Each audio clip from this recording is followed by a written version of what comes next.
विद्यार्थी मित्रांनो, गणित भाग 1 मधील प्रकरण क्रमांक 1 संच यामध्ये आपण संचावरील क्रिया, त्यामध्ये आपण दोन संचांचा छेद संच, तसेच दोन संचांचा संयोग संच आणि विभिन्न संच हे आपण 3 क्रिया पाहिल्या होत्या. तर त्यावरच आधारित गणित एक आहे बघा, ते उदाहरण आपण पाहूयात. ते उदाहरण परीक्षेला या पद्धतीचं म्हणजे उदाहरण परीक्षेला विचारलं जातं. महत्त्वाचं असं हे उदाहरण आहे. तुमच्या पुस्तकामध्ये हे सोडवून दिलेलं आहे. बघा काय उदाहरण आहे. एक विश्व संच दिलेला दिसतो आपल्याला आणि त्या विश्व संचामध्ये ए संच दिलेला आहे. ए संचातील घटक आहेत 2, 4, 6, 8 आणि 10. तसेच बी हा एक संच आहे. त्या बी संचामध्ये घटक आहेत 1, 3, 5, 7, 8 आणि 10. आणि आपल्याला काय काय काढायला सांगितले बघा. एकूण 9 घटकांच्या किमती काढायला सांगितलेला आहे.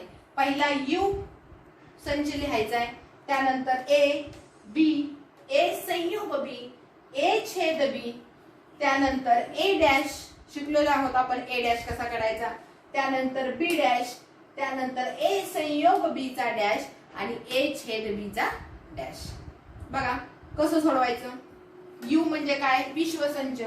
यू बरोबर महिरपी कंसामध्ये काय आहे यू मध्ये, आणि शिवाय या आकृतीमध्ये अजून काय दिलेलं आहे बघा. खालचे घटक 12, 11 आणि 9 हे मी मुद्दाम शेवटी घटक लिहिलेले आहेत का तर तुम्हाला समजण्यासाठी.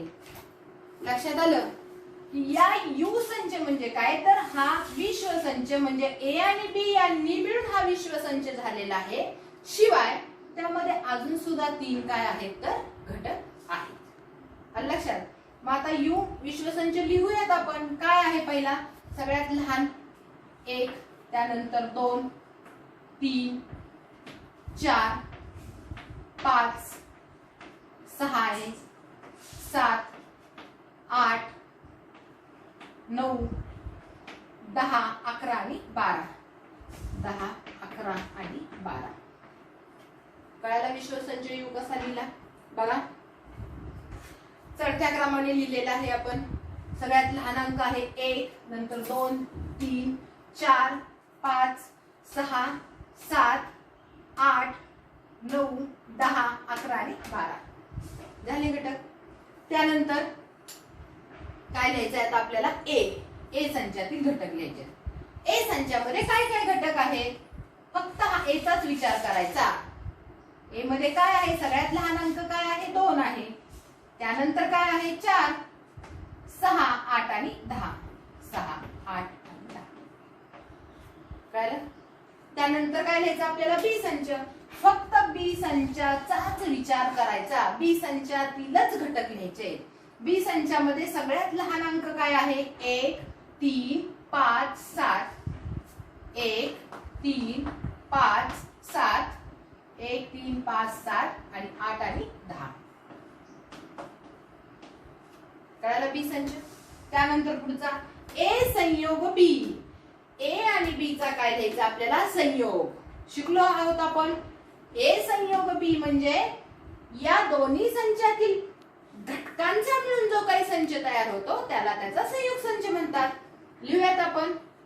काय आहे सगळ्यात लहान 1, नंतर 2, 3, 2, 3, 4, 5, 6, 4, 5, 6, नंतर 7, 8 दोघांमध्ये कॉमन आहे 7 म्हणून एकदाच लिहिला 8 आणि शेवटचा काय आहे 10.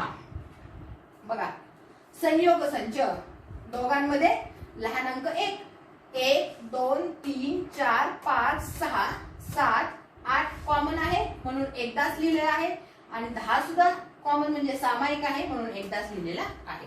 कळालं संयोग संच. त्यानंतर पुढचा आहे ए छेद बी. छेद संच लिहायचा आहे दोघांचा. छेद म्हणजेच काय आहे तर सामायिक घटक लिहायचे. मग दोघांमध्ये सामायिक घटक काय आहेत दिसतात आपल्याला 8 आणि 10. 8 आणि 10 म्हणजे हा झाला त्यांचा छेद संच. कळालं. त्यानंतर पुढचं काय आहे ए डॅश. ए डॅश काढायचा. कसा काढतो आपण ए डॅश, तर या विश्व संचामधून ए हा काय करायचा वजा करायचा, घालवून टाकायचा. यू मधून ए घालवून टाकायचा आणि आणि जे काही उरलेले घटक आहे तो म्हणजे काय झाला तर त्याचा ए डॅश. मग 2 4 6 8 10 गेलं तर काय शिल्लक राहील बघा. 2 4 6 8 आणि 10 शिल्लक काय राहणार आहे. 1 3 5 7 लिहूयात आपण. 1 3 5 7 अजून काय शिल्लक राहतंय बघा. 1 3 5 7 काय शिल्लक राहील अजून. 8 आणि 10 गेले. 9 11 आणि 12. 9 11 आणि 12 बघा. परत एकदा चेक करूयात आपण. 2 गेले. 2 4 6 आणि 8 आणि 10 गेले तर काय शिल्लक राहणार आहे. 1 3 5 7 9 11 आणि 12. किंवा याच्यामध्ये जर समजत नसेल तर आपल्याला वेन आकृतीद्वारे अजून चांगलं समजू शकेल. कसं समजू शकेल.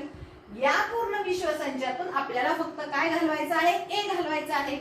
हा ए पूर्ण आपण डिलीट करूयात. ए डिलीट केला तर काय राहणार आहे. 1 3 5 7 9 11 आणि 12 कळलं. हा ए पूर्ण गेला तर काय राहणार आहे. 1 3 5 7 9 11 आणि 12 तेच आहेत. 1 3 5 7 9 11 आणि 12. त्याच पद्धतीने आपल्याला बी डॅश काढायचा आहे. बी डॅश काढताना आपण काय करतो. आपण विश्वसंचातून आपण काय घालवतो. बी. बी डॅश काढायचा म्हटल्यानंतर आपण काय घालवायचं. बी घालवायचा. म्हणजे बी तील प्रत्येक घटक त्यातून डिलीट करायचे. मग बी चे प्रत्येक घटक गेल्यानंतर वेन आकृतीद्वारेच बघा. वेन आकृतीद्वारे जर बघितलं आपण हा बी पूर्णपणे घालून टाकूयात. काय शिल्लक राहणार आहे. 2 4 6 9 11 12. 2 4 6 लिहूयात तिथे. 2 4 6 हा बी पूर्ण गेला. 2 4 6 9 11 12. 9 11 12 कळलं. वेन आकृतीद्वारे खूप सोपं आहे. किंवा तुम्हाला यामधून जर 1 3 5 7 8 10 घालवलं तर काय होईल. 1 3 5 त्यानंतर 7 8 आणि 10 गेले तर काय राहणार आहे. विषम संख्या आहे तिथं काय म्हणजे सम संख्या राहिल्या. 2 4 6 पण 8 परत आहे त्यामुळे 8 येणार नाही. म्हणजे 1 2 4 6 2 4 6 त्यानंतर 9 आणि 11 आणि 12. ठीक आहे. त्यानंतर पुढचं आहे ए संयोग बी त्याचा डॅश काढायचा आहे.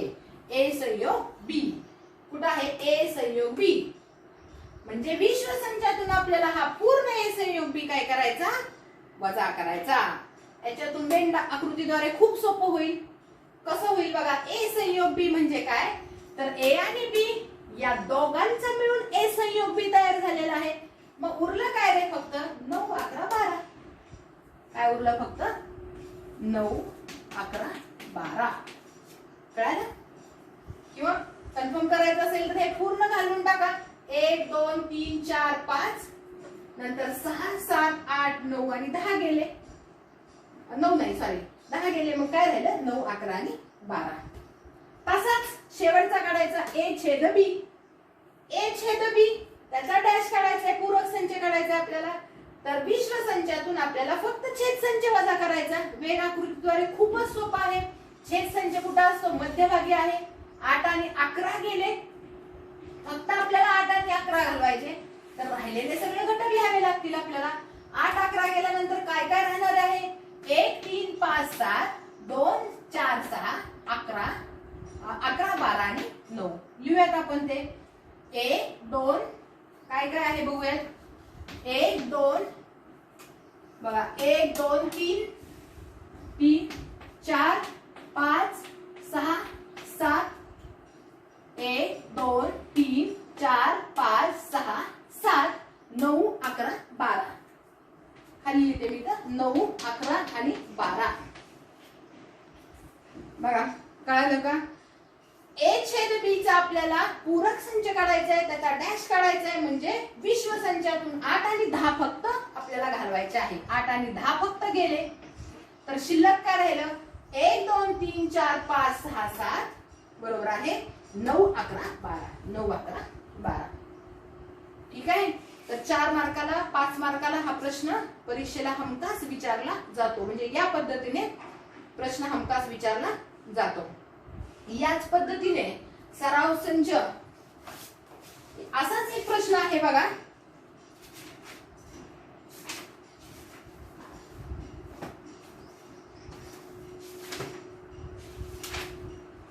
सराव संच 1.4 1.4 मध्ये प्रश्न क्रमांक 5 आहे. सराव संच 1. अभ्यास लिहा बघा. गृहपाठ काय आहे तुम्हाला? स्वाध्याय देते मी. हा स्वाध्याय सोडवायचा आहे. सराव संच 1.4 सराव संच 1.4 1.4 मधील प्रश्न क्रमांक 5 तो प्रश्न काय करायचा आहे? सोडवायचा आहे. सेम या पद्धतीनेच प्रश्न आहे. तो प्रश्न सोडवायचा